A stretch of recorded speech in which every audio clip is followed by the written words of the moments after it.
যখন তার ফ্যামিলি তাকে চাপ দিয়েছিল আমাকে ছেড়ে দেওয়ার জন্য, কারণ আমার কাছে তাকে রাখার মতো তেমন কোনো কিছুই ছিল না। বিশ্বাস করবেন না ভাই, সেদিন আমার মনে হচ্ছিল আমি হয়তো তাকে ছাড়া বাঁচবো না। সেই দিন অঝরে কান্না করেছিলার, আর আল্লাহ তাআলার কাছে শুধু একটা কথাই বারবার বলতেছিলাম, ও যদি আমার জন্য হালাল হয় তাহলে তুমি যে কোনো ভাবে হলেও ওকে আমার করে দাও। তারপর সে সবার বিরুদ্ধে গিয়ে আমাকে তার করে নিয়েছে। এ থেকেই বোঝা যায় শুধু প্রেম করলেই হয় না, পূর্ণতা দেওয়ার সাহস থাকতে হয়। পূর্ণতা এত সহজে আসে না।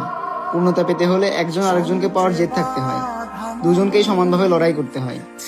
সর্বশেষ একটা কথাই বলবো, পুনর্জন্ম হবে না, এই জন্মেই তোমরা তোমাদের প্রিয় মানুষটিকে আপন করে নাও। পরিবার না মানলেও তাদের বিরুদ্ধে যাও, দেখবে এই জন্মেই পরিবার তোমাদের মেনে নিবে।